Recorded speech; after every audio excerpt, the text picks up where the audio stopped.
দর্শক, আসন্ন ঈদুল ফিতরকে ঘিরে চট্টগ্রামে যে ঈদগাহ ময়দানগুলো রয়েছে সেখানে নিরাপত্তা জোরদারে ব্যাপক নিরাপত্তা ব্যবস্থা জোরদার করা হয়েছে। বিশেষ করে র্যাব ৭-এর পক্ষ থেকে ডগ স্কোয়াডের পাশাপাশি বিভিন্ন তল্লাশি তারা চালাচ্ছেন ঈদের ঈদের জামাতকে ঘিরে যাতে কোনো নাশকতা কিংবা নিরাপত্তা ব্যবস্থা জোরদার করা হয় সে লক্ষ্যে মূলত তারা এই পরিদর্শন কার্যক্রম পরিচালনা করছেন। এবং কিছুক্ষণ আগে আমরা দেখেছি র্যাবের পক্ষ থেকে ডগ স্কোয়াডের যে মহড়া সেটি তারা দিয়েছেন। ডগ স্কোয়াডের মহড়ার মাধ্যমে মূলত তারা এখানে কোনো নাশকতা করার মতো কোনো বস্তু আছে কিনা কিংবা এরকম বিষয়গুলো তারা মূলত চেক করছেন।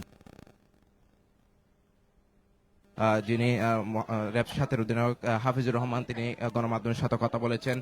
তিনি বলেছেন যে আসন্ন ঈদুল ফিতর ঘিরে ঈদের নামাজকে ঘিরে র্যাবের এদের নামাজকে ঘিরে র্যাবের পক্ষ থেকে 10টি টহল টিম কিন্তু চট্টগ্রাম নগরীতে বিদ্যমান থাকবে। তারা বিভিন্ন জোনে কাজ করবেন। পাশাপাশি এখানে ডগ স্কোয়াডে মহড়াও কিন্তু তারা রাখবেন।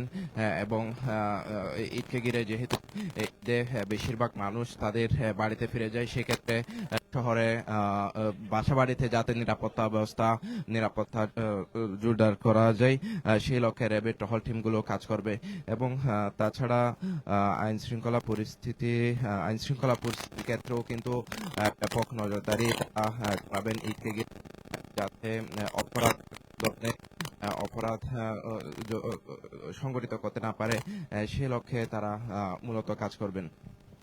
এবং কিছুক্ষণ আগে ডগ স্কোয়াডের একটি মহড়া এখানে আমরা দেখেছি। এবং এবং এই মুহূর্তে আমরা যে মাঠটাতে রয়েছি সেটি হচ্ছে চট্টগ্রাম নগরীর প্রধান ঈদ জামাত যেখানে অনুষ্ঠিত হবে জমিতুল ফালা মাঠ। সেই জমিতুল ফালা মাঠে কিন্তু ঈদুল ফিতরের প্রধান যে নামাজ সেটি অনুষ্ঠিত হবে।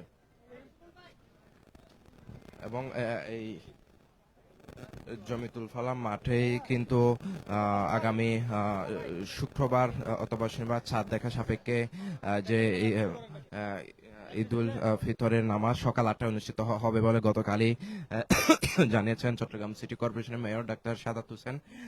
এবং তিনি গতকালকে এই মাঠটি পরিদর্শন করেন। পাশাপাশি এখন র্যাবের কর্মকর্তারাও এই মাঠটি পরিদর্শনে এসেছে এবং যাতে নিরাপত্তা ব্যবস্থা জোরদার করা যায়, ঈদের নামাজ ঘিরে যাতে কেউ নাশকতা করতে না পারে সেই লক্ষ্যে র্যাবের 10টি টিম চট্টগ্রাম নগরীতে টহলে থাকবে বলে র্যাবের অধিনায়ক যিনি হাফিজুর রহমান তিনি জানিয়েছেন। এবং এখন পর্যন্ত তিনি যে জমিতুল ফালা মাঠ সেটি পরিদর্শনে এসেছেন। দর্শক, চট্টগ্রামে নগরীতে ঈদের জামাতকে ঘিরে যে নিরাপত্তা ব্যবস্থা সেটির জমিতুল ফালা মাঠ থেকে এতটুকুই ছিল আমার কাছে সর্বশেষ খবরাখবর।